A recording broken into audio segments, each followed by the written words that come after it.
We're back. It's Thursday, of course. You know what that means. Griff time. Mike Griffith joining us on the eve of the game down in Jacksonville. Mike, let's get started with the week for Georgia as they get ready to take on Florida. Good afternoon. Hey, Paul, how's it going? We're doing okay. So what about it? Big game. I mean, it's a tough stretch for Georgia coming up. These next 4 games, it's prove-it time for Georgia. Everybody's poked at their schedule.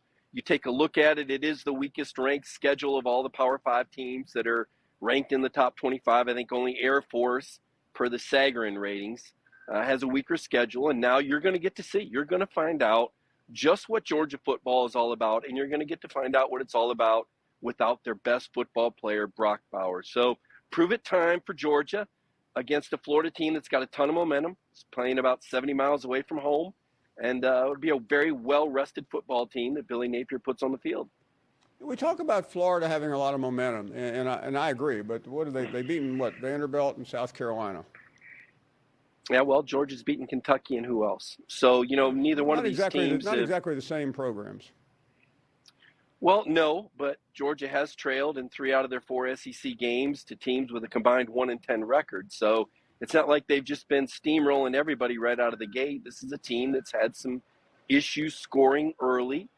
Eventually they win these games, but I think Florida is going to bring a whole different level of intensity. I mean, this is a rivalry game, Paul. It's just different. I mean, let's face it, playing at Vanderbilt amid that construction and a locker room that's in the 10, I mean, that was as Bush League as anything I've seen in the SEC in 30 years. I still can't believe Vanderbilt.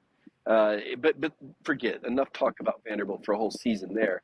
But this is a big-time game in that atmosphere against a rival school. It's a chance for Billy Napier, if he could pull this win off.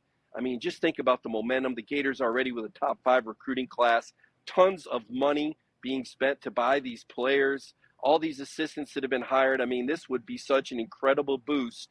And it's right there for the taking for Florida. They're going to catch a Georgia team coming off the worst game they played in really some time across the board, and without their best player. So what happens Saturday?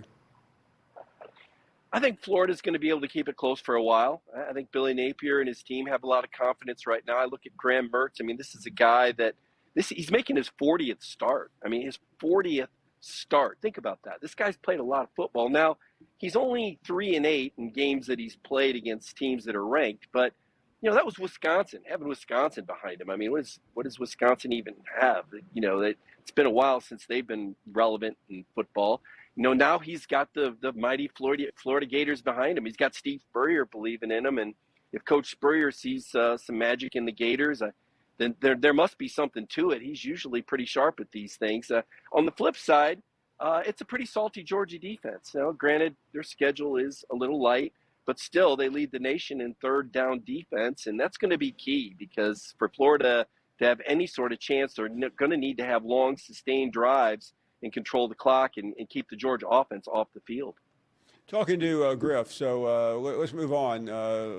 Not exactly a stellar week here in the SEC, but I wanted to get your takeaway on Tennessee because they do play one of the most interesting games coming off the loss in Tuscaloosa. In some ways, a loss to Kentucky would really derail them with Missouri and Georgia remaining.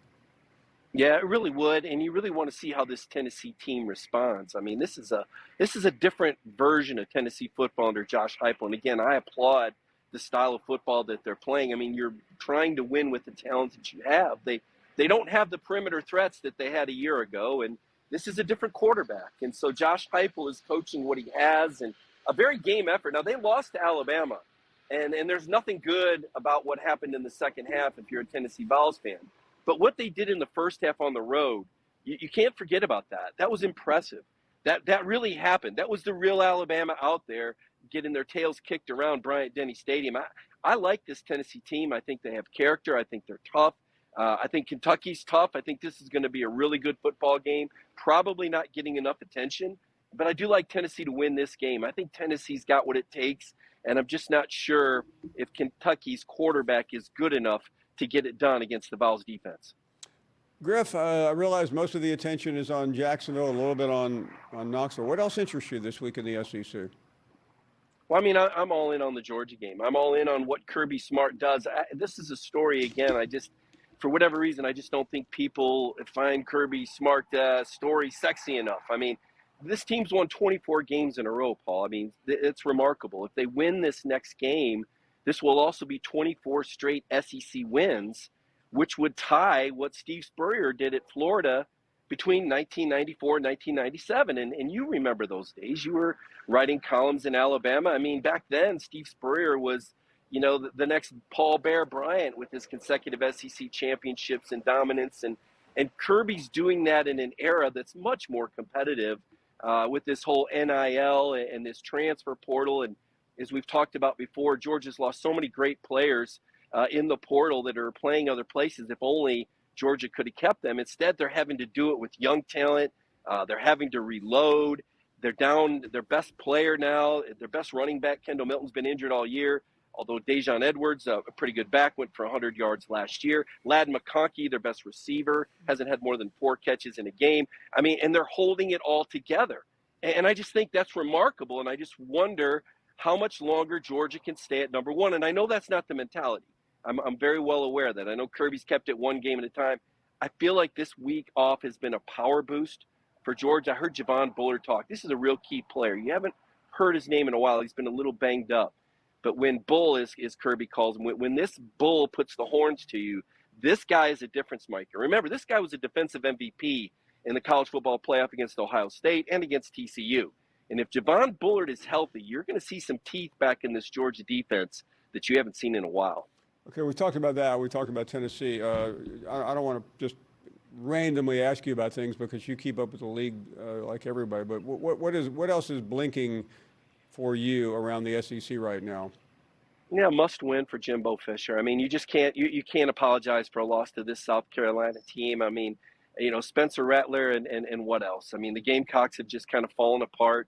1 minute they're up 10 points on Florida with 9:11 left in Williams-Brice, and the next they're losing to Florida, and all the momentum's gone, and all the season hopes are gone, and now they go to College Station. If Jimbo Fisher were to lose this game at home, it would be a death blow.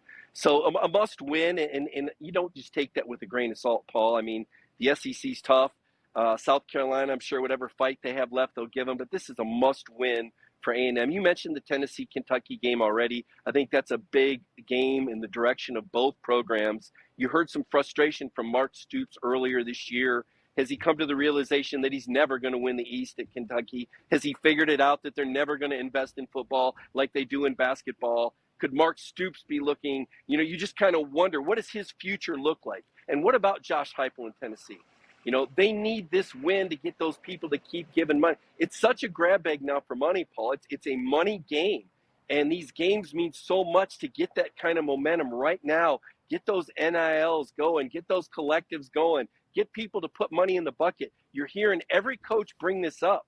And at the end of the day, you got to win, right? You got to pay to play. And so these are really important games across the league. And, Alabama's sitting back right now. Nick Saban, what a huge win. Do they not look like they're in the catbird seat? Could the Crimson Tide make the college football playoff? Could they beat Georgia in the SEC? There's a lot of these storylines. There's so much ahead. Ole Miss and Lane Kiffin better take care of business against Vandy. I'm sure they'll win.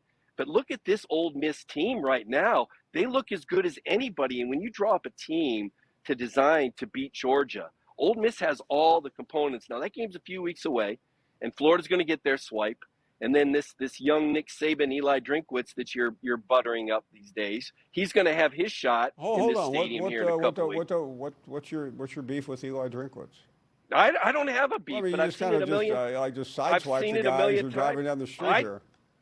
No, I mean, I've seen it a million times. You build these guys up, and then when they lose, you tear them down. And everybody's trying to turn Drink into the next Nick Saban. He's won a couple of games. Let's not get carried away with Eli Drinkwitz. I was one of the first people that said, is he a genius? Is he a nerd? Is he a cool guy? He's looking pretty cool. He's looking like a genius. But let's not get carried away with the Nick Saban comparisons, Paul. I mean, even for you, that's Griff, first of all, it was a caller who called in and said he's the young Nick Saban. I never said that. Okay. You did say he was the early candidate for SEC Coach of the Year. Yeah, and I think he is. Yeah, well, meanwhile, you got a guy here that's won 24 Well, in a row. good. That's fantastic. He He can't started out with scratch the number one coaching. team in the country. Drink was expected to win 6 or 7 games.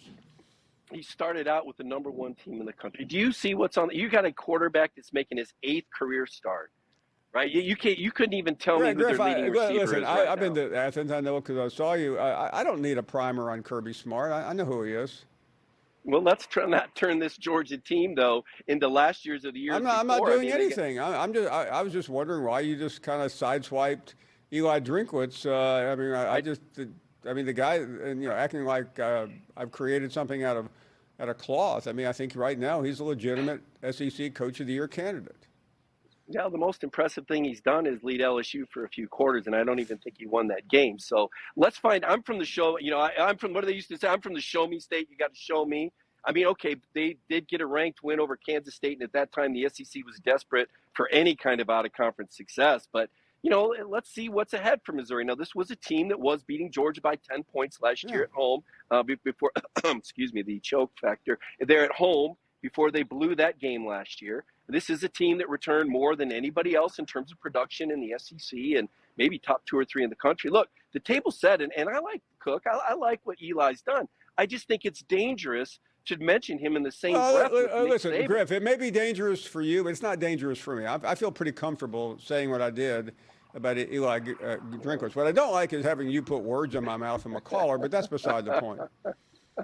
Well, I just remembered how excited you were a few weeks ago when you said he was the early candidate for SEC Coach of the Year. And I thought to myself, when is Kirby going to win a national coach? You tell me, Paul, what does Kirby Smart got? He wins all the games. You say, well, he's supposed to win all the games. But at what point did he win Coach of the Year for winning all the It just hasn't happened. I just don't understand the left-handed compliments for, you say he's supposed to win. But when I look at his team, the inexperience is it's scary to me. Listen, Griff, I realize your job is to promote Kirby Smart. My job is to try to conduct a talk show here without this propaganda every Thursday. Well, it's really not to promote Kirby Smart. It's to report on Kirby Smart, and it's good that somebody is doing that. I'm so glad that SEC Nation is going to be there once again, do such a tremendous job. I'm sure, we'll have words out of the book of Tebow Friday. Tim will have some fascinating things to say, as he always does. I mean, I'm going to miss being down there. That's one of my favorite interviews. Obviously, I like seeing you in person as well. I hate that I'm not going to be at the cocktail party this year. I'm doing a little social distancing here at Sanford Stadium. But, the program moves forward. We're going to find out about Georgia. I'm telling you, this Florida team is not going to go easy. I don't know if you saw, but Billy Napier was talking about coaching in the Sun Belt. He got to play on different nights of the week. And so he's got a blueprint that he hasn't done at Florida, but he rolled it out during this bye week, and he feels pretty good about this blueprint. Griff, is he showing enough energy for you right now? Because, 2 weeks ago, you were down on, you were calling him low energy Billy.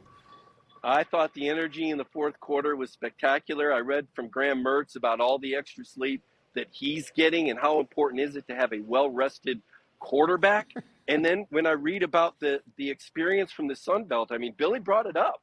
Coaching in the Sun Belt, he may be onto something. Steve Spurrier was the one that said, Paul, that there's 2 ways to be successful. He said you can do it like everybody else and work harder and longer, or you can do things different. And now you've got this Sun Belt Billy Napier who is finding a way to do things different. And he talked about this blueprint that he rolled out in the game preparation. And to make sure the Gators have an edge, he said the sword has to be, I think he said the axe has to be sharp. So Billy Napier has his team ready to go. Believe me, they're going to be very well rested and keyed up. Griff, we're going to have to go, but I'll give you the last 30 seconds if you want to pile on poor Eli Drinkwitz anymore. Well, I think what he's doing is fantastic. I think, again, it's a great season. I just think it's a little early to compare him to Nick Saban. I thought I saw somebody going through here, sweeping the seats looking for hidden cameras or something. The Spygate thing going on with Michigan. I know they asked Kirby about it, and I think he said something to the effect that he didn't see anything in that game against Michigan that would give him any indication. So if they were spying on Georgia, they didn't do a very good job. Mike Griffith joining us from Sanford Stadium, his normal Thursday afternoon slot. We'll take a short break.